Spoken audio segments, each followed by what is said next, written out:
Good afternoon to all of you. I, Akash Sharma, on behalf of Midas IT, welcome you all to this webinar. I would like to introduce you today's speaker, Dr. J.T. Sahu, Professor at IIT Delhi. His research area is geotechnology for roads and railway tracks, ground improvement, geosynthetics and reinforced structure. Today he will be talking about geotechnical evaluation and finite element analysis of railway tracks with geosynthetics. During the webinar, if you have any queries, you can directly write your question in the question tab in the Go to Webinar window pane. He will answer your questions once he completes with the presentation. So now I would hand over the webinar to Dr. J.T. Sahu sir.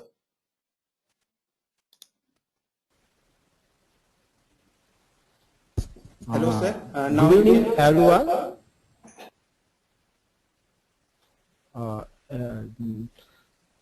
Good evening, everyone. Today's my topic of presentation is geotechnical evaluation and finite element analysis of railway tracks with geosynthetics. I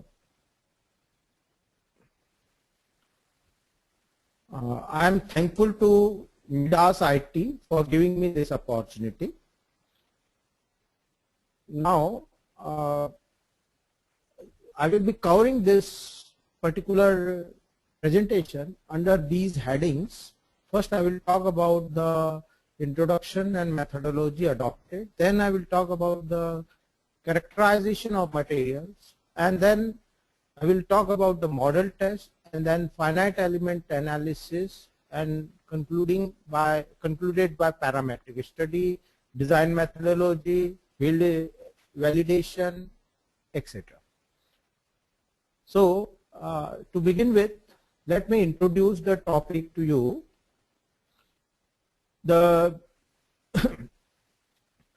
This particular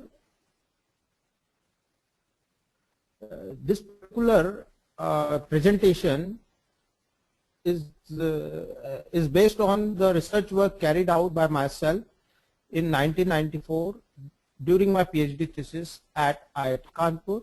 Then two more theses have been supervised on this topic by me. One by Amish Sharma, who submitted in 2007 from IIT Delhi, then by Soumya in 2013, who submitted at IIT Delhi. So to begin with, this is a typical cross section of railway track. Wheel load is applied on the top of the rails and then distributed to the lower formation by rail and sleeper, combinedly known as track equipment. We have formation consisting of ballast and subballast as granular materials, followed by subgrade above the natural ground. Now, after monsoon rains, failures are common on clay and silty subgrades. To mitigate this, Indian Railways are contemplating use of geosynthetics on upcoming eastern and western freight corridors, which is going to be more than 2,000 kilometers in length. So for that, how to use the geosynthetics? What are the benefits of geosynthetics? They are separation, confinement, filtration, and drainage. Usually, a geogrid acts as reinforcement and is used as tensile element to reduce stresses. Here, because it is tensile element, it should be placed as close as possible to the wheel load. But because of the maintenance operations of the ballast, 30 centimeter below the inside the ballast, it has to be put to avoid the interference with the maintenance operation, and that's why geogrid is usually placed on the top of subballast or at the ballast subballast interface. Then Geotextile, then geotextile serves as a filter and drainage layer between subgrade and overlying subballast or ballast, thus reducing mud pumping. A geotextile reduces penetration of ballast subballast, thereby maintaining the thickness of ballast subballast layer. So since it acts as a filter and drainage layer, it is as well as separator, it has to be placed just above the top of the subgrade. Coming to the methodology adopted is given here. First of all, material characterization was carried out on the railway track materials. This characterization consisted of materials, ballast, subballast and subgrade soil. These are the materials. Geosynthetics, we use both geogrid and geotextile. Then interfaces, there are multiple interfaces. For example, we have interface between rail and sleeper and ballast interface, ballast, and if geogrid is used here, then ballast geogrid interface, geogrid subballast interface, subballast geotextile interface, geotextile and subgrade interface. If we don't use geosynthetics in the track, then we have, in addition to this, we have ballast and subballast interface, and we have subballast and subgrade interface. So these are the material characterization. Then we carried out model tests on the track just to validate our numerical model. And then we came to the numerical analysis. In numerical analysis, first of all, we determined parameters of constitutive relations adopted. Then we calibrated our finite element model. And then we carried out a typical finite element analysis followed by parametric study and design methodology. Then to test our design methodology and our parametric study, we have carried out the field validation. So to begin with our material characterization, first of all, this is the characterization of the ballast particle by digital image processing using an image analyzer. For this purpose, two particle analyzer were used. For small particles, we use this small microscope. For big particle, desktop camera was used. Ballast particles were then characterized by standard shapes as shown here. Standard shapes were then the typical dimensions of standard shapes were measured digitally, and thus we found out shortest dimension, longest dimension of aggregate, intermediate dimension, area of aggregate, parameter of aggregate. And from these parameters we determine sphericity, psi as shown here, SF which is shape factor, then roundness index, then aspect ratio, form factor, flatness and elongation. And based on this we concluded that our particles are angular to subangular, ballast particles are angular to subangular for gradation 1. Gradation 2 we had angular and subangular particles, and gradation 3 we have subangular to subround particles. Then we proceeded to carry out testing of the ballast particles. In ballast particle testing, since maximum size of ballast particles were 60 to 80 millimeter, therefore required minimum diameter of traxial specimen must be 5 times the maximum particle size of the ballast. So we needed minimum diameter around 300 to 400 mm. Therefore diameter used in this test was 380 millimeter. So this is our mold in which specimen was formed. Ballast particles were filled in this mold and vibrated. This is vibrator from the top. In 3 layers it was compaction was carried out, and after compaction cell of triaxial cell was lowered using a crane on the top of this. This was followed by application of cell pressure and application of axial stress on the top of the sample. After the test was completed, the cell was lifted up and sample was exposed, and this is the failed sample, and you can see the rubber membrane around the sample and the O-ring on top and bottom of the sample. So these were the tests carried out on the ballast specimens. Based on this, we evaluated effect of confining stress on peak friction angle for ballast. It was found that as the packing density increased from 50% to 87%, the peak friction angle increases. We also found out the effect of stress ratio as well as packing density on particle breakage. So here we find that for a given stress ratio, if we move from 56 to 87% packing density, the particle breakage increases. This happens because of the better interlocking between particles with the increase in the packing density. So particle breakage is also higher for given stress ratio. So then we proceeded to test subballast material. Next, we tested two gradation of subballast particle. Maximum particle size for one gradation as shown in this particular subballast one was 10 millimeter because this was quarry dust, and 4.75 mm particle size was that of Badarpur sand as shown here. So we used 38 mm samples size for Badarpur sand and 100 mm triaxial size for quarry dust, and the results were plotted in stress strain as well as volumetric strain versus strain terms.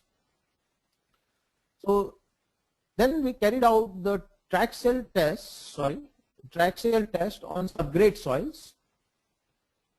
Triaxial tests were carried out on GDS equipment as well as on the soil analyzer, and the results were plotted. These were cyclic tests, and the results were plotted in terms of cumulative plastic strain versus cyclic stress ratio.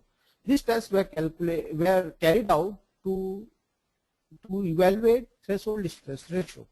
Threshold stress can be understood as the dynamic bearing capacity of soil.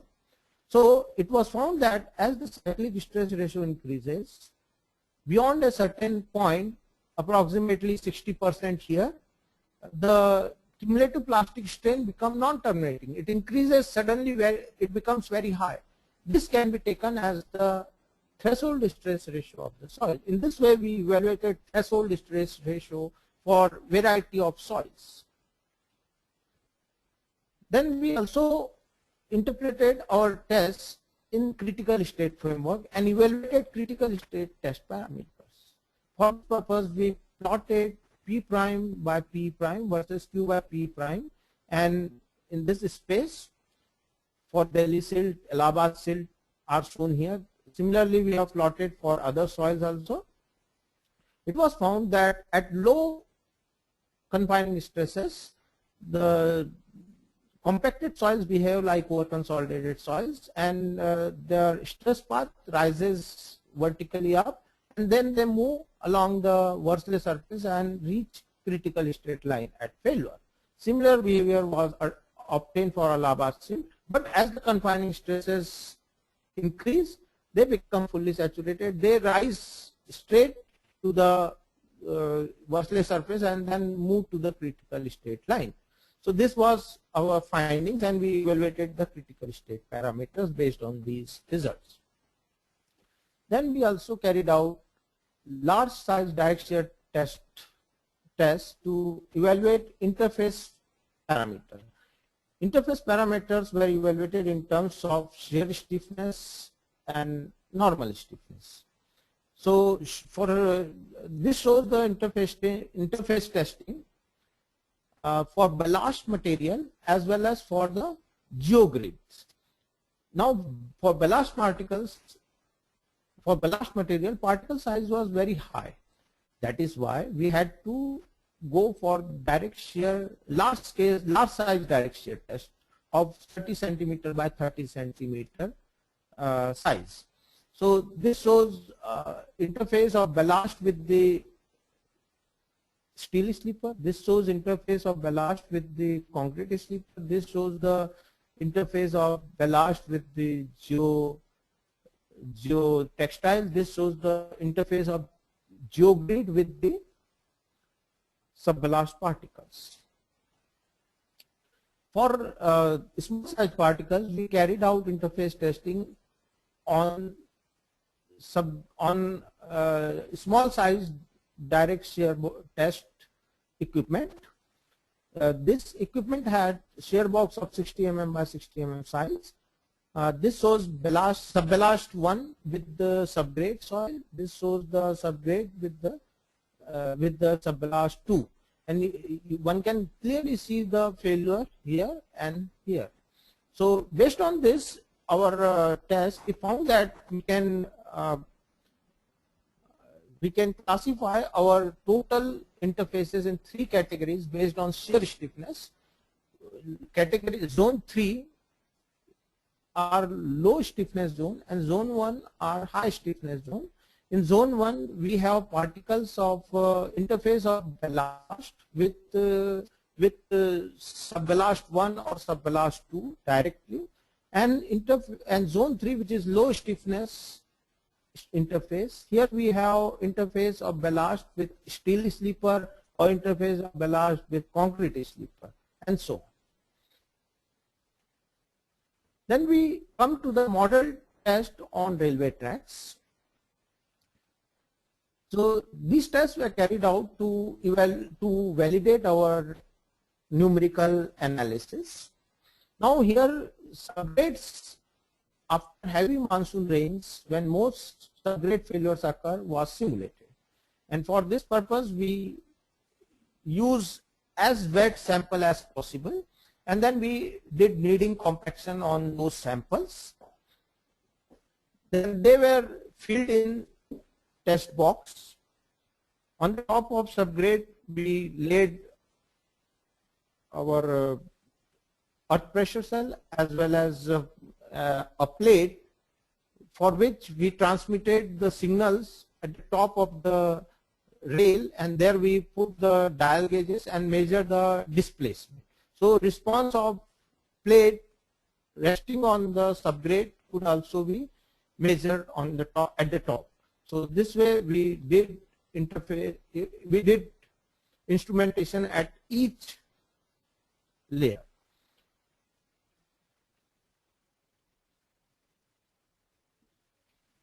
Okay. So then we filled up our tank, and after filling up tank, we had ballast, subballast layer, then geotextile here and geogrid here sometimes in some cases, and this shows a typical figure of our test tank. This kind of cyclic loading was applied, and after failure we find deformed state, original state, and this kind of things were seen. This is the video of our experiment. You can see all the signals were directly logged in this portable data logger and was also recorded in the computer by the operator. You can see here this dial gauge is operating with the cyclic loading.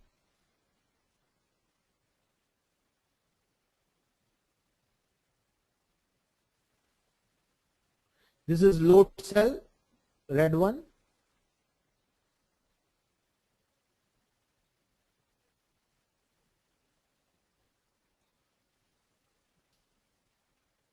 So the results were plotted. This tide deflection, stresses, displacement at different interfaces were recorded, and this kind of with the cyclic loading response was evaluated, and then at the end of about 1 inch or 25 displacement of the track was loaded to the failure as shown here. So we evaluated tire deflection with the number of cycles. So also we evaluated subgrade deflection, ballast layer deflection, and the subballast layer deflection. We also evaluated stresses at the top of different layers, and so we can plot the stress distribution with the depth. It was found out that maximum subgrade stress and rail settlement reduction with respect to unreinforced track was when we used geotextile as subballast subgrade interface. The reduction in the stresses were 21% and rail settlement 17%. When we use geogrid and ballast subballast interface alone, then we got 34% reduction in stress and 20% reduction in settlement. When we use both at respect to interfaces, then we got 44% reduction and 31% reduction in settlement. So then we moved to finite element analysis using Midas GTS software. In finite element analysis, we carried out we adopted analysis with 3 different sets of constitutive relationships. The first, we carried out nonlinear analysis set using wherein we use hyperbolic Duncan-Chang constitutive relationship for various track layers. Second, we carried out straight analysis wherein we use elastoplastic Mohr-Coulomb total stress and drain relationship for subgrade, but effective stress drain relationship for ballast and subballast. Then we carried out coupled analysis wherein we use elastoplastic Mohr-Coulomb time dependent consolidation relationship for subgrade soil, but effective stress drain relationship for ballast and subballast. We carried out Mohr-Coulomb analysis, state analysis, because it is known that the behavior of subgrade, because it has granular soils there, so it is necessary that elastoplastic response is evaluated. We carried out nonlinear analysis because through experiments, Desai and Sirivardhane have determined that the behavior of railway track is nonlinear. And we carried out coupled analysis because recently it has been found that the response of the track to wheel loading is time dependent. So we have tried to carry out all 3 analyses and tried to find which gives the best response. So first of all, we validated our coupled analysis, which was available in Midas GTS. So here is the discretization of the mesh. We validated it with the exact solution given by Schiffman et al. 1969. So this is exact solution by Schiffman et al. 1969, and this is the Midas finite element analysis, and they are matching very well. So we got confidence about our analysis which we are going to perform, especially the coupled analysis. So we tried to first evaluate constitutive parameters from the experiments we carried out, and this shows the evaluation of constitutive relationship for nonlinear analysis. For nonlinear analysis, we have this kind of evaluation for elastic modulus. For nonlinear analysis, you require AL and N instead of E, that is Young's modulus, and BM instead of, that is Poisson's ratio, you need KB and M. And so for different ballast, subballast soil and Dhanauri clay and Delhi silt, that is subgrade soil, we evaluated KB, M, KL and N, and these parameters were then became our constitutive parameters to be used with our nonlinear analysis. So based on all these evaluations, we modeled in this manner coupled and straight analysis. For coupled analysis and straight analysis, we have elastic rail, elastic slipper, Mohr-Coulomb ballast, Mohr-Coulomb subballast, Dhanori clay, then Delhi-silt elastic, then geogrid, geotextile elastic, and interface element by zero thickness Goodman-Brekke type of element. Non-linear analysis, we carried out rail and slipper were assumed elastic, and other layers were assumed by Duncan-Chang model. For geogrid and geotextile by von Mises model, and interface element by Coulomb friction model, that is zero thickness Goodman element. And these were the parameters evaluated for coupled analysis. These were for nonlinear analysis. For coupled analysis, evaluated parameters are given without bracket, and for straight analysis they are given within the bracket.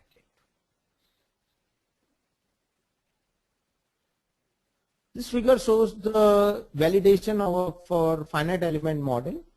These are our model tests, and each element of model tests were modeled in our finite element analysis.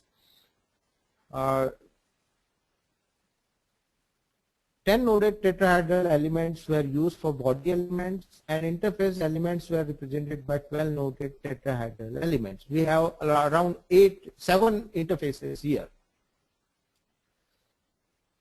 Then for coupled analysis, some precautions were taken. The boundary conditions, 2 different types of boundary conditions were used.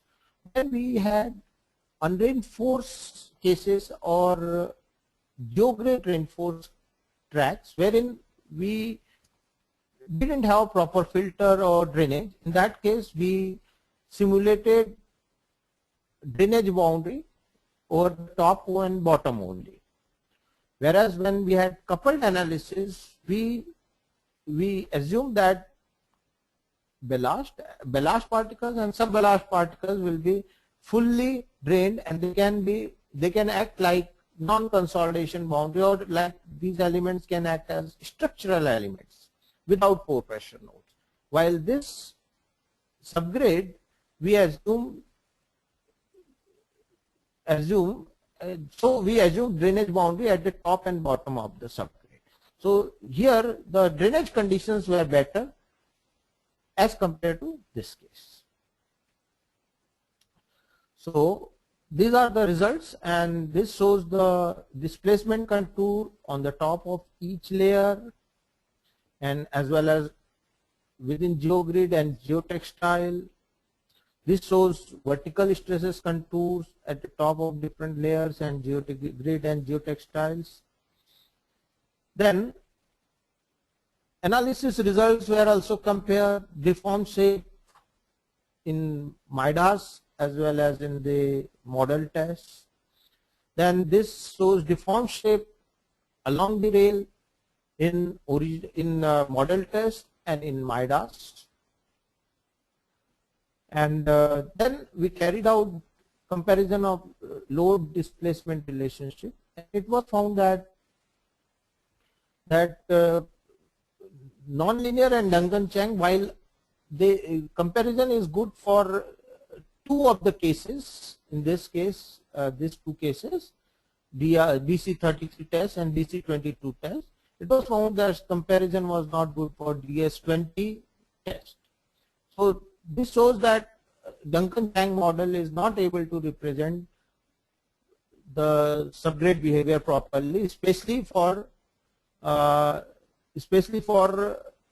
DS20, that means Delhi-silt soil. On the other hand, if we model by coupled analysis, we find that comparison is good for all type of soil. Both these 2 are for the DC, that is Dhanori clay, and this is for Delhi-silt. Then we come to the parametric study. For parametric study, that means we now want to extend our results of the model tests and the finite element model to the prototype tracks. And for that purpose, we first adopted nominal value of a typical North Indian track, and then we, while keeping all other parameters constant, we varied each parameter within the practical range. We adopted coupled analysis for our parametric study because this gave the best results. We carried out analysis for 22.5 ton axle load, and we used Midas GTS software. The results are shown here. This figure shows the benefit of reinforcement for different subgrade stiffness. When subgrade stiffness is low, that is 1.5 MPa, the benefit of reinforcement is maximum. This is because the softer the subgrade, the higher the mobilization of tension in the geograde, and the higher will be the reduction in tie displacement.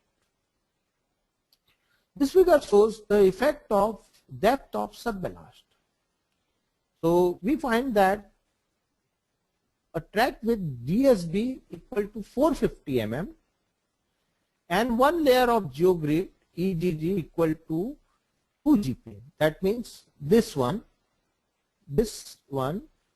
particular line is as good as unreinforced track with DSB equal to 1000 mm. That means this 1000 mm is here and we get the former with geogrid here. So this means the tie displacement is much lesser, and when you have geogrid in place along with just 450 mm subballast depth. It is more when you don't have geogrid but depth of subballast is 1000 mm. Thus it shows that we can reduce consumption of subballast material by approximately 55%, which is very economical, where subballast material has to be procured from a very long haul distances. Then we also evaluated the effect of geogrid stiffness.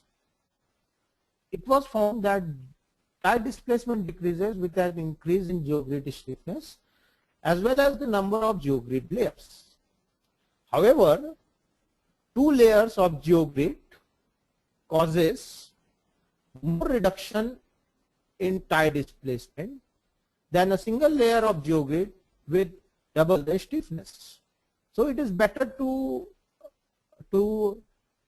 have 2 layers of geogrid of low stiffness than the single layer of geogrid with high stiffness.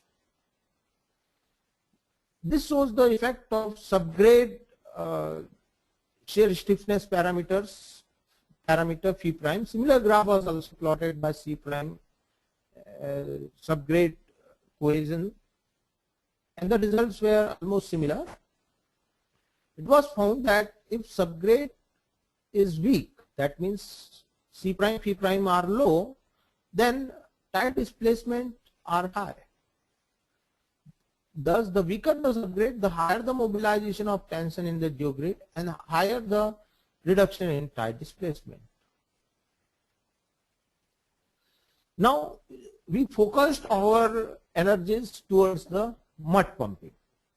Now, what is mud pumping? Mud pumping is with the passing train load, what happens? There is high water pressure built up in the track, and with the passing train load, this pore water moves upward through granular layer and gets pumped out onto the track surface. Thus, high excess pore water pressure built up in subgrade soil is an important measure of potential mud pumping problem in track with ensuing track deterioration. Therefore, we plotted high excess pore water pressure as a measure of potential mud pumping problem. So higher the pore water pressure, higher will be the mud pumping problem. With that understanding, we carried out finite element analysis, and we plotted pore water pressure with the subgrade permeability of the subgrade. We found that as the permeability of subgrade decreases, pore water pressure increases. Thus, we can assume that we can have potential mud pumping problem on low permeability subgrades, provided that C prime is not high, that is cohesion is not high. Then we found that mud pumping is a serious problem on old tracks without a subballast layer. Now, why so? It can be found from here. This shows two cases for DSB, that means depth of subballast 0. Here, when you don't have depth of subballast, you don't provide depth of any subballast layer, then you have very high pore water pressure. But if you provide geogrid in place of at the interface, then the pore water pressure is not so high. In fact, we found that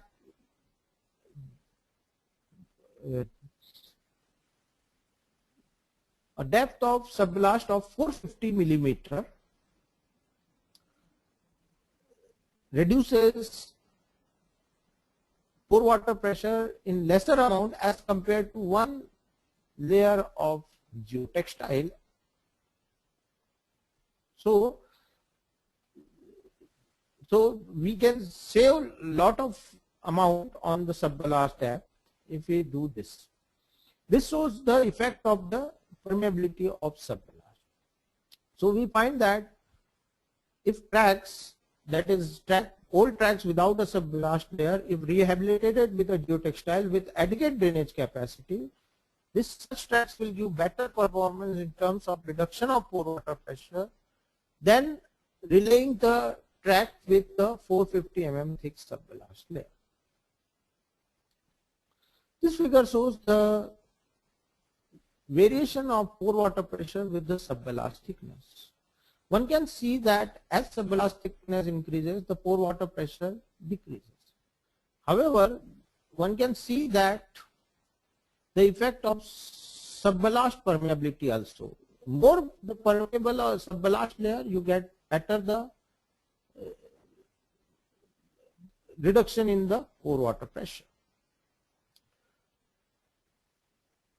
A track without subballast, if rehabilitated with a geotextile with adequate drainage capacity, gives better performance than track with 600 mm thick subballast layer. If 600 mm thick subballast layer, you will have this pore water pressure, and if you have geotextile without any subballast, you will have this pore water pressure. So you have better performance if you have BSP equal to 0, but a geotextile present. So you will have this pore water pressure, but if 600 mm thick layer, you will have almost similar performance. This shows the figure, the relationship between the loading duration and the pore water pressure. This loading duration is indicative of the frequency of the train. Higher the frequency, lower will be the loading duration. So with an increase in loading duration, that means if loading duration increases, there is sufficient time for dissipation of pore water pressure. So with the increase in loading duration, the excess pore water pressure decreases for both unreinforced and geotextile stabilized tracks irrespective of subballast thickness.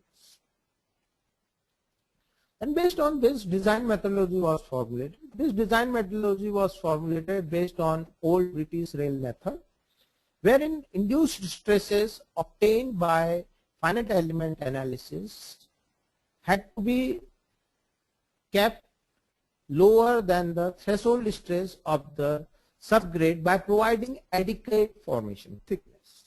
So that methodology was adopted and suitable design methodology was given to Indian Railways. And finally, we carried out field trials, and Indian Railways wanted to carry out field trials and instrumentation. For this, we have given this kind of scheme. 10 sites were identified, or 10 sections were identified at two different sites. At each site 10 section, at other side 10 section. One was at Bina Bhopal in central India and one in Jalgaon Udana in western India. And details of instrumentation at each section is shown here. Instrumentation, this is the section and this is the plan view. And instrumentation consists of piezometer, load cell, pressure cell, settlement gauges, accelerometers. Simultaneously, finite element analysis of all varying thickness section were carried out. However, the results of instrumentation is still awaited. It will take few years to get these results. And so I end this presentation at this note.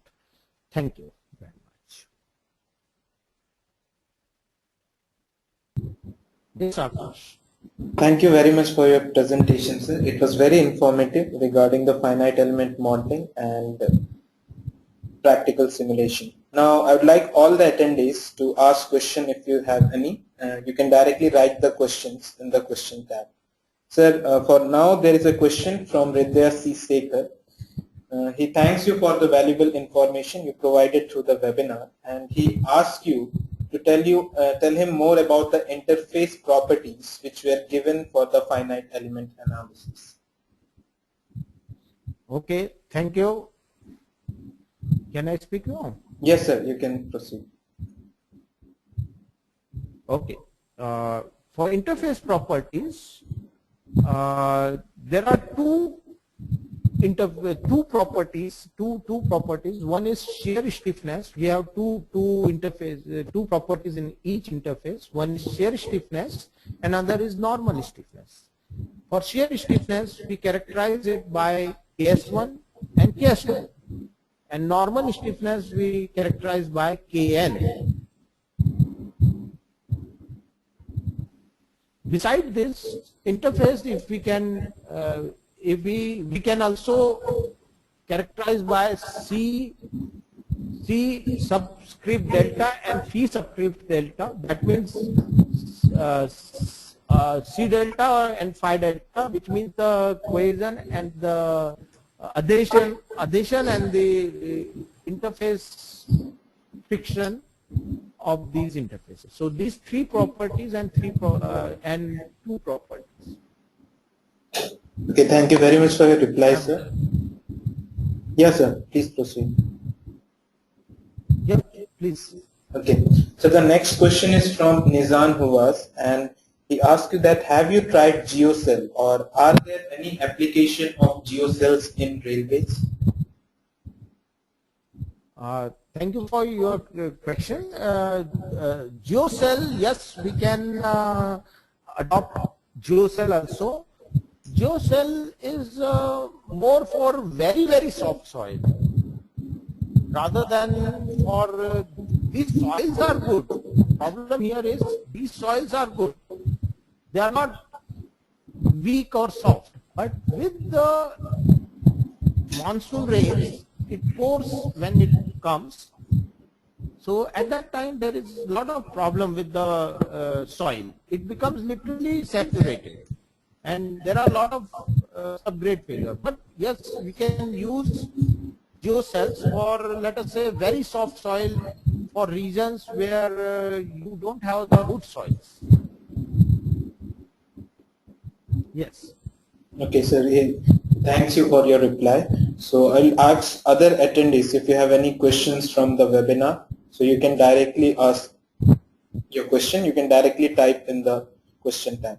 So, sir, the next question is from Dipti Achar, and he asked us up to what depth would be the stress influence considering railway loading without geotextile and geogrades.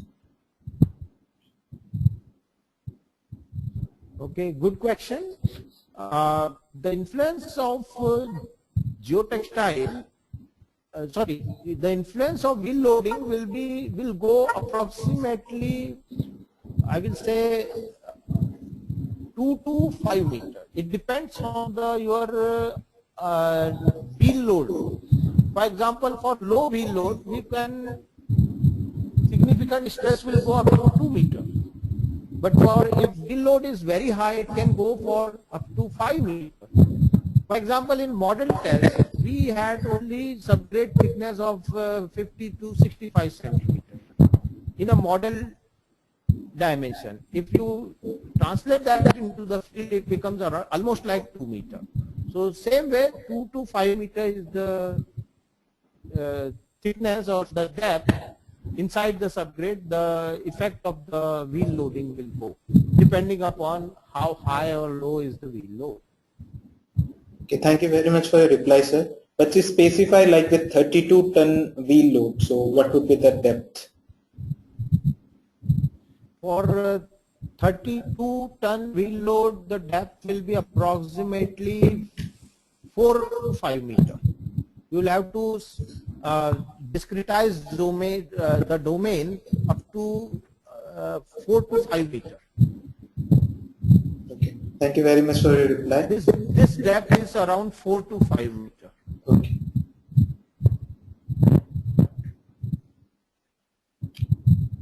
Yeah, done. Okay. So thanks for your reply. Also, once again, I would like all the attendees to kindly participate in the questions by writing your question in the question tab. Okay. So the next question is from Degote, and he asked us, did you maybe try to use modified Moore column model for silty and clay, or modified cam clay with characterization of OCR? Sorry, with characterization of OCR. Yes, sir. Shall I repeat? Okay, the question is, sir, did you maybe try to use modified Moore column model for silty and clay, or modified cam clay with characterization of OCR? Yeah. Amish Sharma has used Moore Coulomb. Moore Coulomb model was used by Soumya in 2013, and Amish Sharma modeled the same thing by modified cam clay model. We have used both these models, but you see both of these models are essentially elastoplastic model. They are not time dependent model, or they are not non-linear type of Duncan-Chan model. So we have used them and with good results. The results were not so bad, but time dependent effect was missing. That's why we had to go for the coupled analysis. Here also we have tried, if you see, we have tried the straight analysis, which is nothing but Moore Coulomb analysis. Thanks. Thank you very much for your reply. Hope Dragutin, your doubt is clear. So once again, I would request all the attendees to participate and ask the questions by writing in the question tab. So it would be very helpful if you could write it quickly so that we'll end the session with your questions.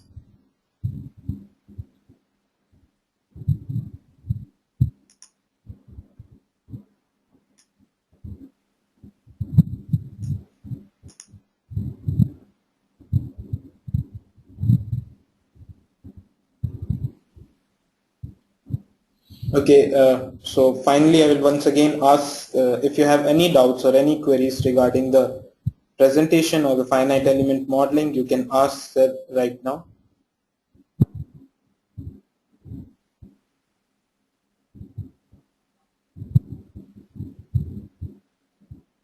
Okay, so there are no more further queries. So what I will be doing is that if you have, okay, sorry.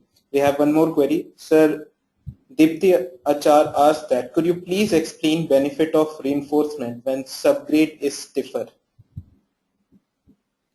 Subgrade is? Stiffer. Stiffer. Okay. Okay. Dipti, for your answer, am I able, can I present Akash here now or something? Yeah, your screen is visible. Akash, sir. is it Yeah, possible for me to present?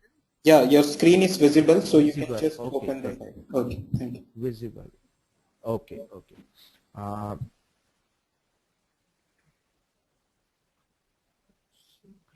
Yeah, sir. Yes. Yes. Oh.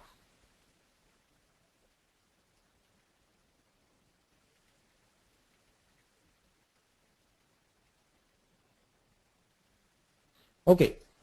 When your subgrade is stiffer, you see ESG and ESG 15. 15 is stiffer subgrade. You don't have any benefit of the reinforcement if your subgrade is something like 15 MPa even.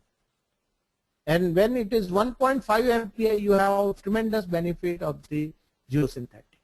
That is your answer. Second thing is, if you see the subgrade strength, which is indicated by C prime and Phi prime, you see the subgrade strength when it is 35 degrees, then the benefit of reinforcement is just from here to this, hardly even 10%.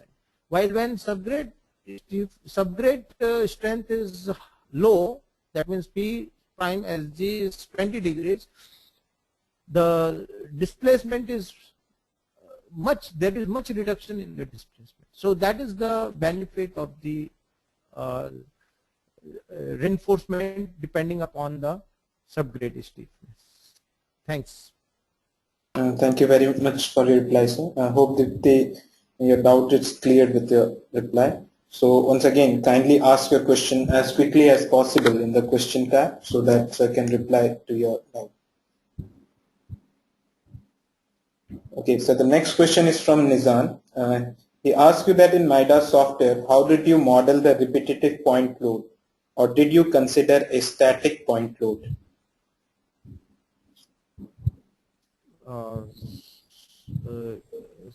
Sorry, can you repeat that question once Yes, again? sir. So he asked you that how did you model the repetitive point load, or did you consider a static point load? Oh, good question, Azan. Actually, we have carried out this complete analysis as a pseudo-static analysis, which means we have carried out here impact loading. We have simulated impact loading, which means we have simulated impact loading by a pseudo-static factor or an impact factor and increase the wheel load by that amount. Because you see, modeling the track by repeated loading is not the solution. The effect of the wheel load repetition is not because of the acceleration effect, it is because of the impact effect. And impact nature depends on the disparities in the track. That means how much is the discontinuities there in track, ups and downs of the track profile. So due to this insulations, or this is undulation on the track, you have got impact loading. The load comes and that hits the track.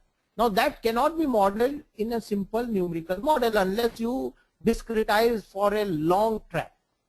So that we have considered as a pseudo-static analysis. This is pseudo-static analysis, which means we have to augment the load by a suitable impact factor. Such impact factors have been given by various railways around the world depending upon the speed and the nature of their track.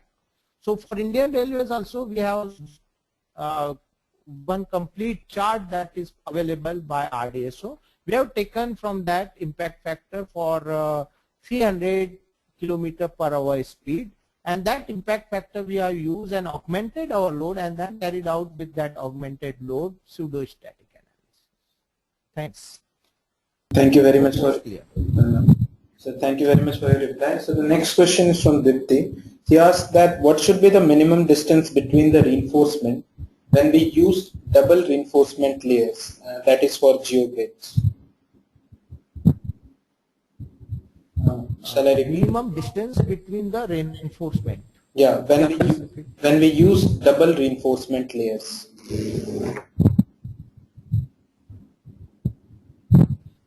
Okay, I will answer. I got that.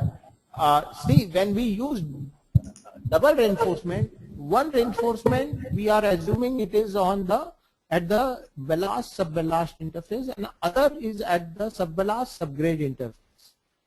So whatever will be the thickness of the subballast, that will be the separation between the two layers. Now this is the best solution we can have. You can provide one geogrid and one geotextile, or you can have two geogrid if you feel that mud pumping is not that important. So these are the best solutions actually. In fact, providing a single layer of very stiff geogrid is not so beneficial. Thanks. Thank you, sir. So the next question is from Manish. He asked that for the impact load, did you consider the dynamic properties of different material?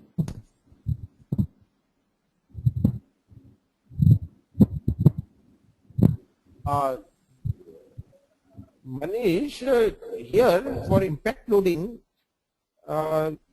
we have not considered any. This is pseudo-static analysis, wherein we don't need any dynamic property. That means we don't need inertial effect, we don't need damping effect here. We have to carry out static analysis. We are not doing the acceleration, we are not simulating acceleration of the media or even damping here. It is just a pseudo-static analysis, because it is with the present stage of knowledge, it is not possible for us to carry out analysis with the undulations of the track and full dynamic analysis. Thanks.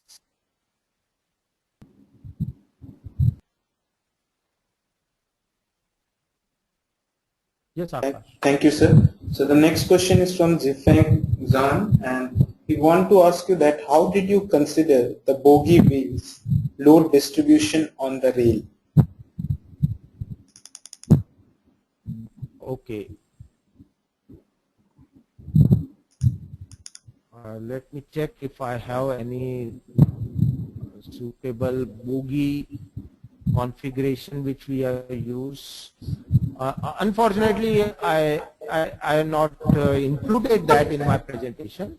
But what we considered was, we considered two bogies, and each bogie with the tandem axle. That means two axle on the front and two on the back.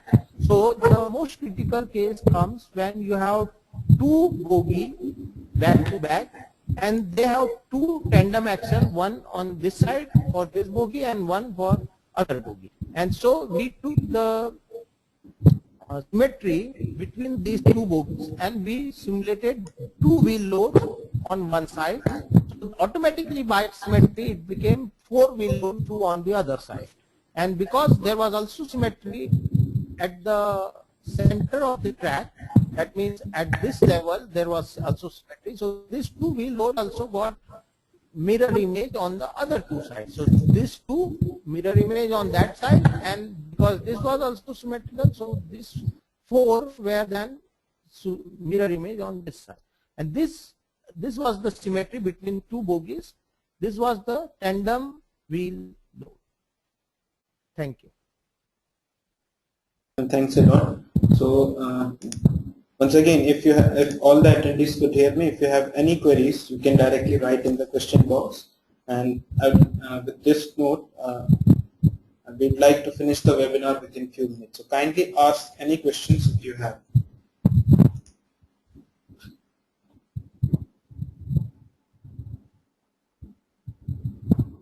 Okay, since there are no further questions, I would like to thank Dr. Sahu sir for such a informative presentation on finite element modeling and its practical simulation. Thank you very much, sir. Thank you. And I also like to thank you thank for your kind attention. Thank you, sir.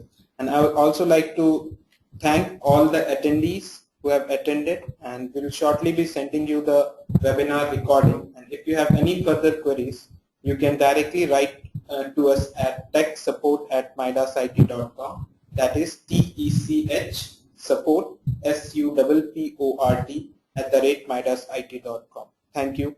Thanks a lot.